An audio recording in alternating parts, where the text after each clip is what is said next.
Happy Friday, y'all. I hope you guys are having a great one. Welcome to another weekend review. You can catch the replay on Instagram Live, or you can see on YouTube, which will be posted up later after this live. Or if you follow me on Twitter, you can catch the mini clips here and there. So, hello. I hope you guys are enjoying this. If you guys, subscribe to the YouTube channel, that would be great. So I'm just going to be, brief with this couple things. We had a very interesting week. So here are the numbers of COVID-19 as we are still in the midst of this pandemic, month 23.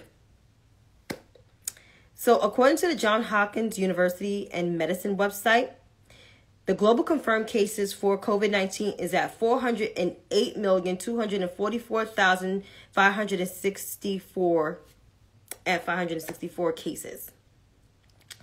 The global death toll is at 5,801,032. U.S. confirmed cases are at 77,651,852. U.S. death toll is at 918,451. So let me repeat these numbers again. Global confirmed cases of COVID-19 worldwide is at 408,244,564. The death toll is at 5,801,032. U.S. confirmed cases, which were the highest, we're about 20% of the world's population. Some people say 5, but it's 20% of the world's population. 330 Americans. 330 million Americans. I'm sorry for the numbers. The U.S. confirmed cases are 77,651,852. And the U.S. death toll is at 918,451. So we're close to the million mark. It's not good. The number of vaccine doses within the last, since yesterday, and within the last 7 days, are at 580,896. So 213.4 million Americans are vaccinated, which is 65% of the U.S. population. The president's goal when he took office was supposed to be at 70%, but apparently the country is divided on vaccination requirements and, getting vaccinated. In terms of other COVID news, so we got breaking news that according to NBC News, Pfizer postponed the FDA request for COVID vaccine for kids under the age of 5. And the company believes that the 3 doses may provide a higher level of protection in this age group. But the reason why they're pulling this, which is crazy, is saying in December that the 2 doses didn't generate a strong enough immune response into the trials of children ages 2 and 4. For young children, Pfizer vaccine has a dosage of 3 micrograms. For children 5 to 11, the dosage is higher at 10 micrograms. Still, the company asked the FDA this month to authorize these first 2 doses with a plan to submit additional data in the coming weeks on a 3rd dose. The full vaccination series will be 3 doses. The FDA was expected to publish an analysis of Pfizer data Friday ahead of the advisory committee meeting next week, but the FDA says Friday the meeting has been postponed. 2 people familiar with the FDA's plan said that there were already been a lot of pushback on the agency from outside experts who had concerns that the Pfizer data wasn't sufficient. And FDA regulators had initially wanted to begin reviewing the data on 2 doses of vaccine while Pfizer continued to gather data on 3-dose regimen. So overall, I guess they worry about the highish and dosage and everything. And then more craziness within the COVID situation, my governor, along with the other governors in the Northeast, decides to relax on the mask mandates and not require mask mandates inside restaurants.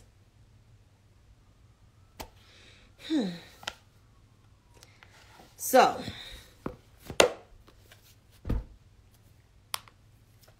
with over 400,000 confirmed cases worldwide, almost 6 million people dead, nearly 80 million, I was about to say 1,000, but 80 million confirmed cases of COVID, nearly, and almost 1 million people dead. And we're in month 23, and the country is still divided on vaccine mandates and opposing mask wearing in restaurants and public places. And you have now governors of states that's heavily Democratic because it's an election to relax on mask mandates to cater to those anti-vaccine folks like white people and some misguided black folks.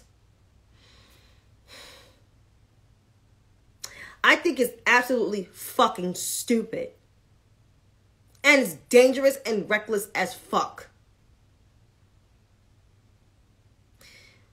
We've been in this shit for 2 years, nearly. And yet, we're still having a conversation of wearing a damn mask to protect yourself from an airborne disease. A disease that nearly killed have killed nearly almost 1 million people. I mean, we're really having this damn conversation. Like, are we really, like, not informing ourselves that this virus kills? And if you survive, you have a long-standing pre-existing condition on top of the pre-existing condition you have pre-COVID? Like, are we really having this conversation? And these governors, including mine, coddling these anti-mask vaccine white folks in order to get a vote for them. Let me just make it plain. Majority of white people, because it's not going to apply to everybody, and if it doesn't apply to you, let it fly over your motherfucking head, do not overwhelmingly vote Democratic. It's black people. It's brown people, indigenous, Latino, AAPI, Jewish community, the LGBTQ+. We all come out and vote for the Democratic Party because they are the party of the people and their policies are for the people. Unlike the Grand Insurrectionist Party, formerly known as the Grand Old Party. So why the hell, including my governor, is chasing these white voters? I don't know why, but it's not a good strategy. We know what's a good strategy? Keeping Americans, your constituents, safe. And no, I am not criticizing Democratic governors. But I would like for Democratic governors to understand safety is important. Being a great leader is important. When you do things like this, like relax on mask mandates, you're endangering yourself to not get reelected or get elected. So, my advice, you may want to do the right thing by your constituents and keep us safe by keeping the mask mandates and encouraging people to get vaccinated. Not coddling to their bullshit.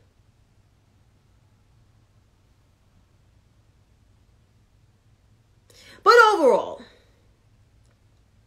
this is to the folks that refuse to get vaccinated, the 35% of the country, with over 400 million confirmed cases worldwide, nearly 6 million people dead worldwide. Here in the U.S., nearly 80 million confirmed cases and nearly 1 million people dead from this virus. With all those stats, and you guys refuse to get vaccinated, like I said, you will end up fucking around and finding out about this virus. Either you survive and have a bad pre-existing condition, or die. Pick your poison. If I were you guys, I would probably go get vaccinated and still wear your mask. It's just a thought. But if you want to fuck around and find out, be my guest. Hello, everybody that's just joined. Pretty. All of you guys that's just joined. So I'm just going to get right into it. Since I went on a rant about COVID, now we need to talk about Russia. Russia's on that BS again. I mean, I'm not surprised. Russia was never really a friend to us like that in history. If you really want to study about history, they were never really a friend to us. And now they're invading Ukraine. And the president has told Americans that were in Ukraine, because there are Americans that are in Ukraine, to get the hell out of Ukraine. Like he said about Afghanistan, Americans, get out of Afghanistan. So Americans, if you are in Ukraine, get out of Ukraine. Because Putin is crazy. Putin is a ex-KGB officer or agent back in the 1980s during the Cold War. He's dangerous. Anybody opposes him, he gets a hit out on them. And you know what that means. Vladimir Putin is not our friend. He is dangerous. He hacked our 2016 elections. Why do you think we got Donald Trump? He did not want the most qualified woman to be our president. So here we are with this thing, with this man. So the president is making a stark warning. And he's sending troops to Ukraine. Some people think it's, oh, he's starting a war. He's not starting a war. Ukraine is our allies. We sent them money. The same money that the former guy, the bum, withheld in order to get dirt on our current president when he was candidate Joe Biden. Ukraine is our friend. We're going to help our friend at all costs, because apparently Putin still wants to live in the ages of the Cold War. And that's not happening anymore. I don't know how this going to work. But if I was Putin, I would not want to mess with America, because we got more guns. And we got more allies. Because apparently he don't got no allies. The only ally he got is North Korea and China. Putin got no allies. Nobody like Putin. But there are people that are scared of him. But people don't like Putin. People do not like Vladimir Putin. Vladimir Putin is Satan. He is. So that's where we are with that. But more news will come out of that. But Americans, if you're in Ukraine, please get the hell out of Ukraine. And now let's talk about the Biden and Harris administration. So this week, the Biden and Harris administration has been taking series of attacks, right? Series of attacks from all sides, from the Grand Insurrectionist Party to the Shade Room, believe it or not. So, as I pulled up the information, the fact sheet, well, there's a couple of fact sheets. So, I pulled up the press release of the White House talking about the harm reduction in addressing addiction. So, it's a long read, but I want to read the part that the misinformation was spread about. So, as I scroll by, harm reduction. HHS, which is Health and Human Services Department, released the new overdose prevention strategy that promotes harm reduction by increasing the availability, and access to high quality harm reduction services, decreasing negative effects of substance abuse, and reducing stigma related to substance abuse and overdose. The American Rescue Plan, also known as ARP, included $30 million in support for harm reduction services. Let me repeat that again.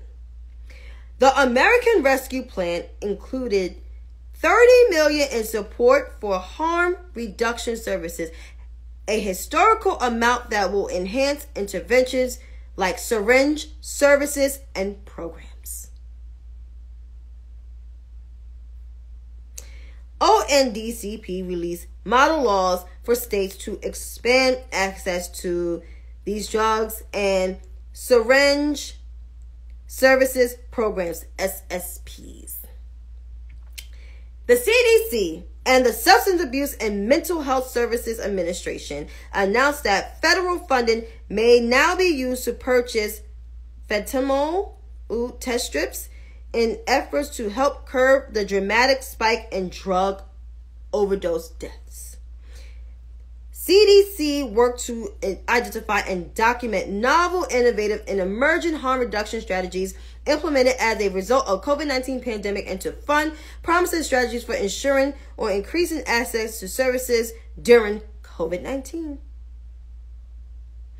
ONDCP co-hosted a 2-day National Harm Reduction Summit with the SAMHRS and CDC, which convened a diverse group of partners and experts from local, tribal, state, and federal governments and non-government organizations. Nonprofit organizations include representatives from the fields of harm reduction, substance use prevention, treatment recovery, criminal justice to develop a framework of harm reduction for SAMHSA to help guide policies, programs, and practices at the agency.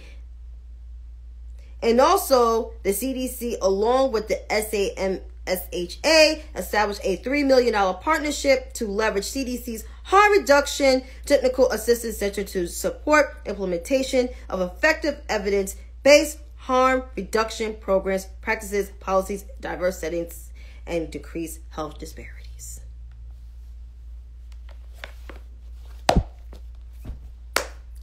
Why did I read that? Because you have the GOP sitting senators such as Joshua David Harley, Marco Rubio, Raphael, and the Peanut Gallery spreading misinformation along with the ratchet ghetto-ass Shade Room. You know how long it took me to find that information? Less than 2 minutes. Google search. Guys, Google is our friend. Some people don't think so, but it's our friend. I am not a political science major. I majored in business during my undergrad and currently major in business now in grad school. Google is free. The information is accessible. There's no lies like the last administration, which they lied on the White House website that they were doing shit, but they really not doing shit. This administration actually done some shit. The American Rescue Plan, which was worth almost $2 trillion, actually did good. And this harm reduction program is one of them because during the 1980s, 90s, the 1980s, 1990s, there was a lot of overdoses.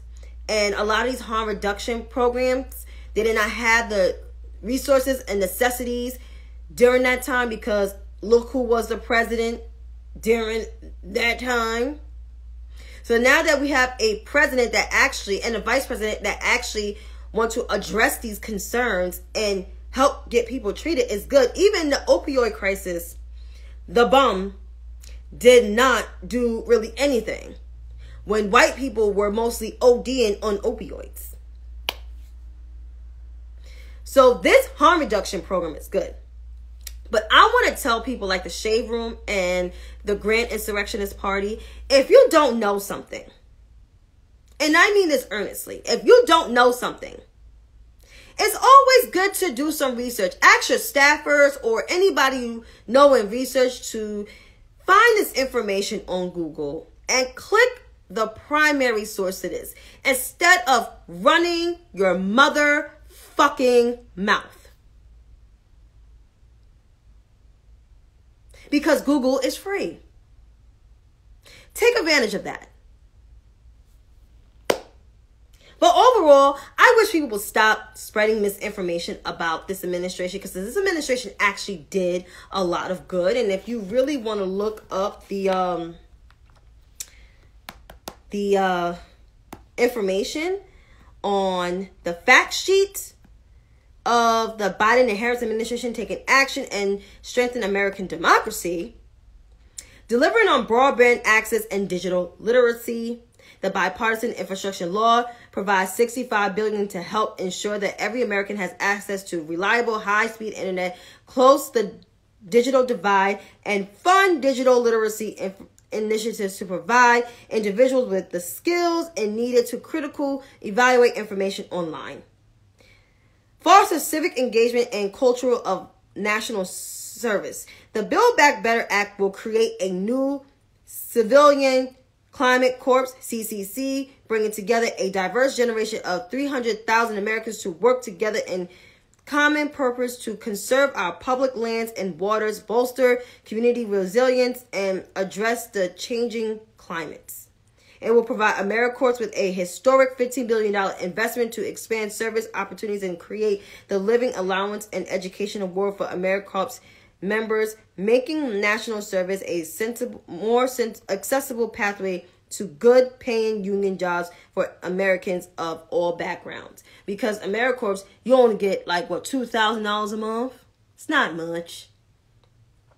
Invested in civic infrastructure, contains $3 million to create a new community restoration and revitalization fund that will fund community-led civic infrastructure projects to create shared amenities and to spark local economic activity.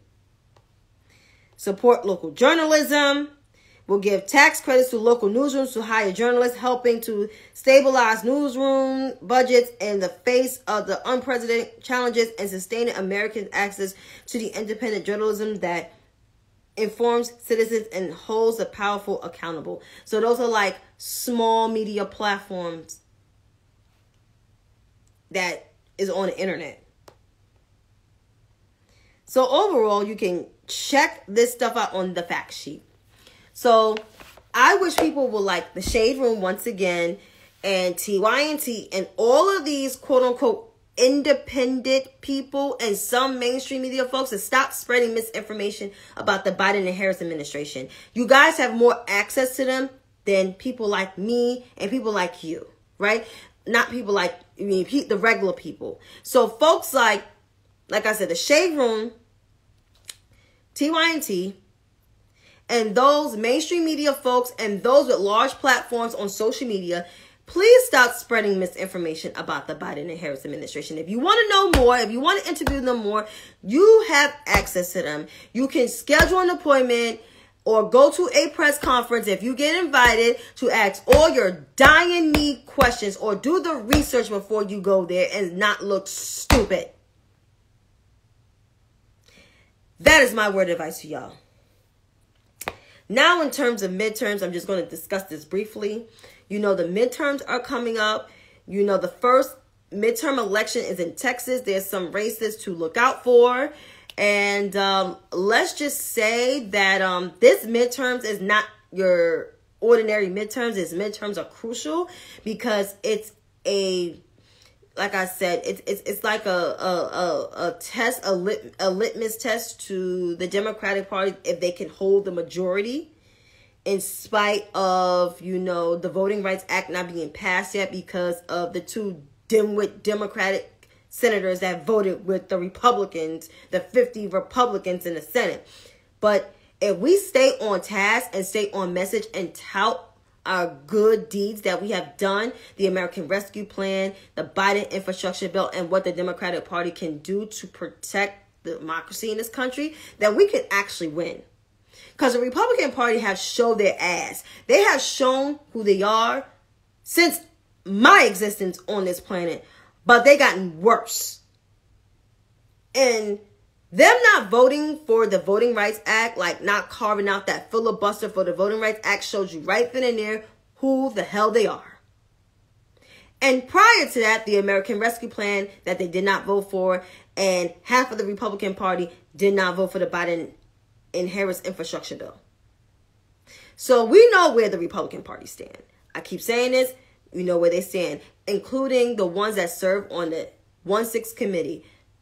Elizabeth Cheney, Adam Kinzinger, they did not vote for the infrastructure bill, and they did not vote for the Voting Rights Act. They did not vote for that.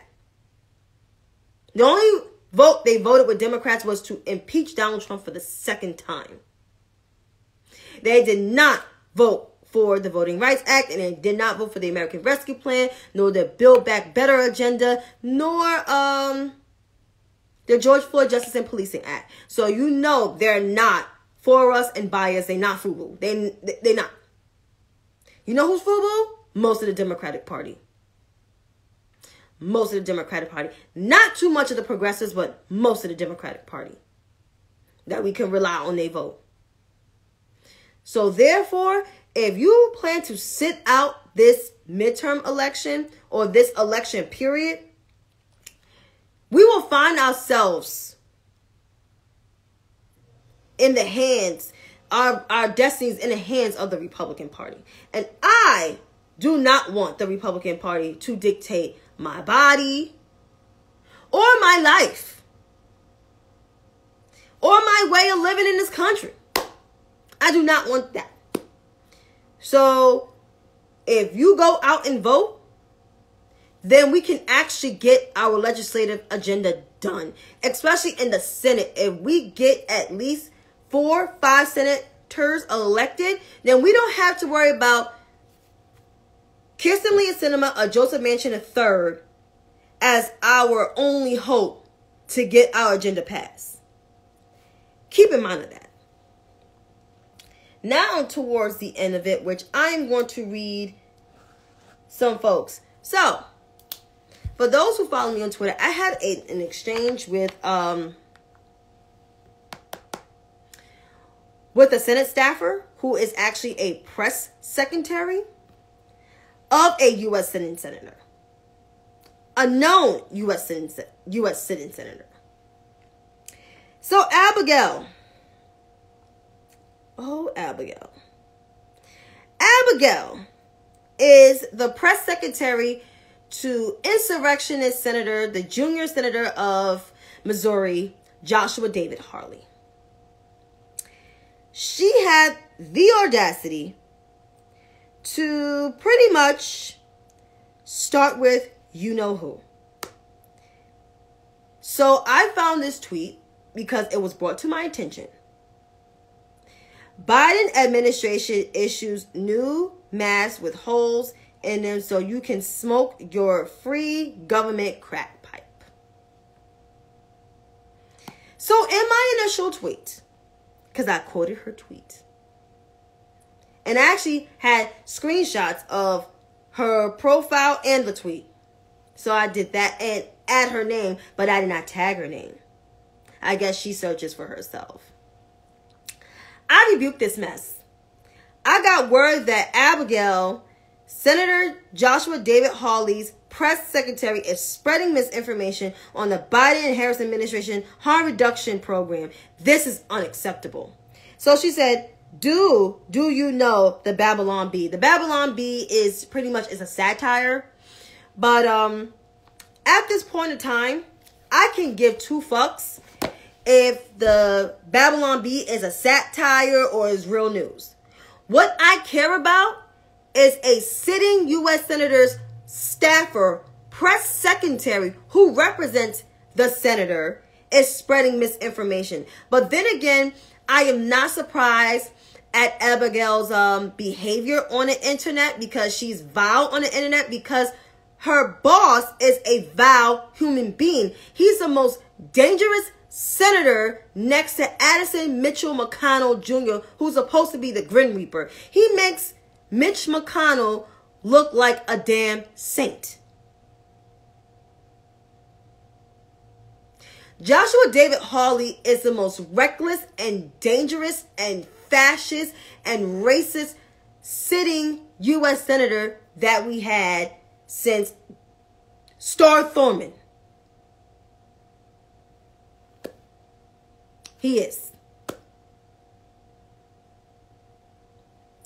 So, as I said to Abigail, your behavior is unacceptable. She got upset and sent her little box. But I would like to say this to Abigail. Abigail, you may not have your job pretty soon. You might lose it because your mouth is reckless and your Twitter feed is terrible.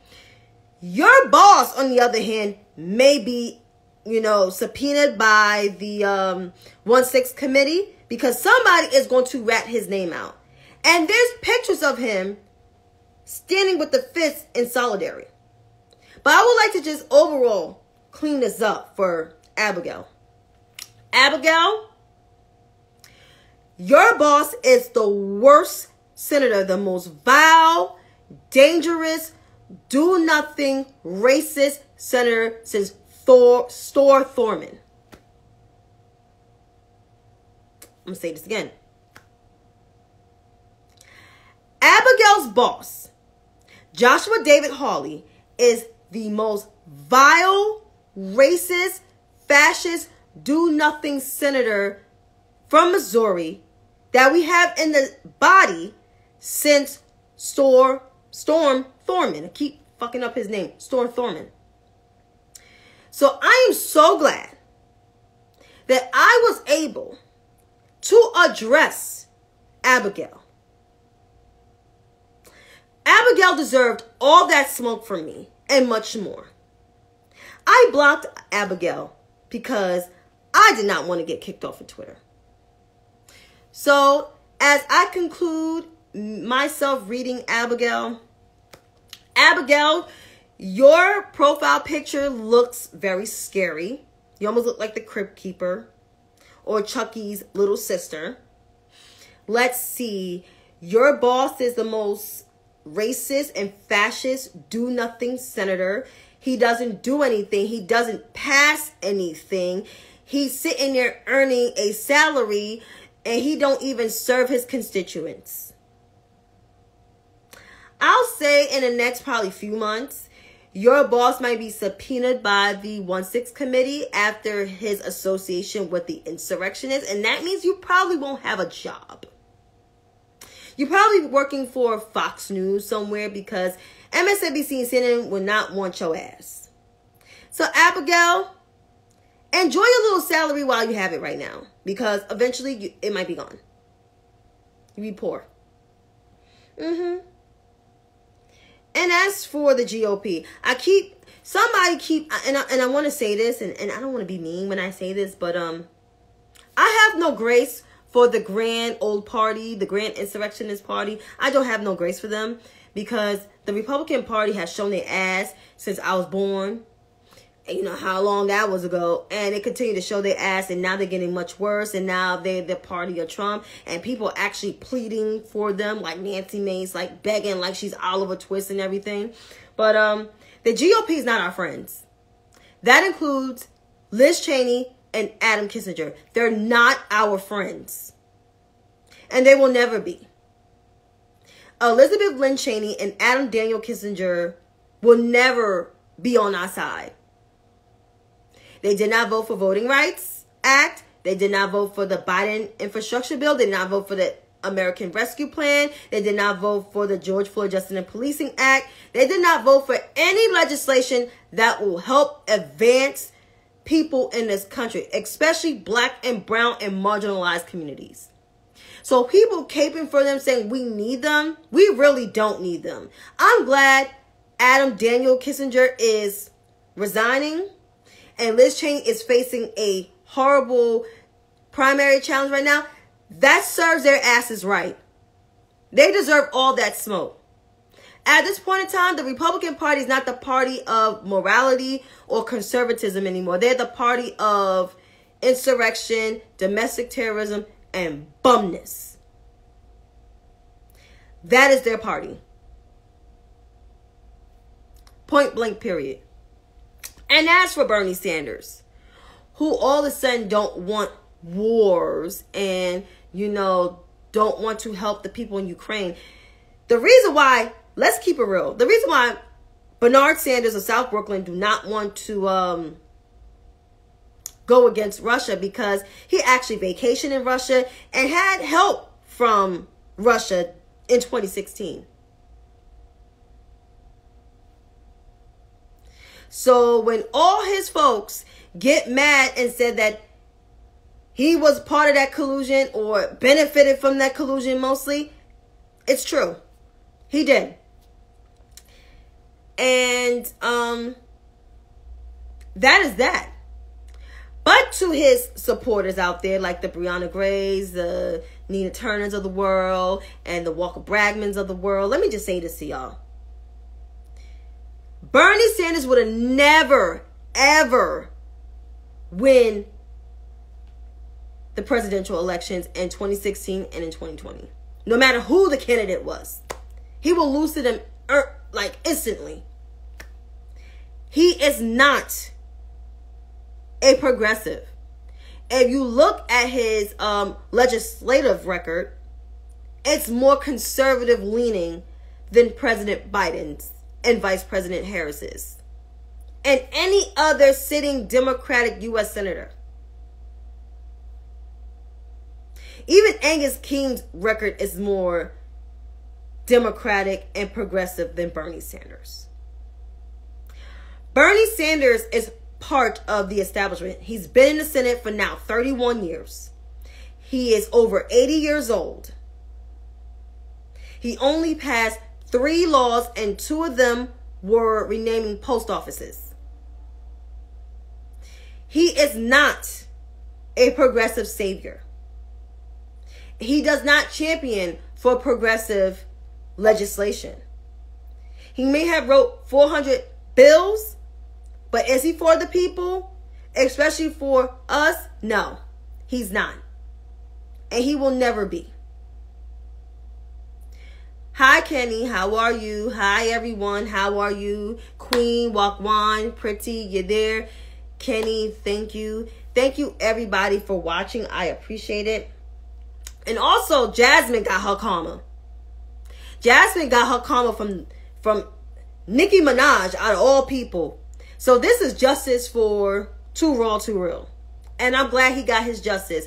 See, this is what happens when, you give it to God. That's what happened. You give it all to God, as my mom say, and look what happened. Jasmine got her karma, so now she's making a video. Now she wants to be seen. I hope Jasmine know that she go with God. But overall, please stay safe. We're still in the midst of COVID. I don't even care what my governor say, or, I'm pretty sure y'all don't care what y'all governor say. Please wear your mask. Get vaccinated. Get your booster if you didn't get your booster yet. And just be safe out here in these streets, because shit is real. We got to protect ourselves. Now people getting shot. Toddlers getting shot in their face. Just please be safe, y'all. Please be safe and be blessed. Okay? Stay safe. Love y'all. Thank you so much. And have a nice one.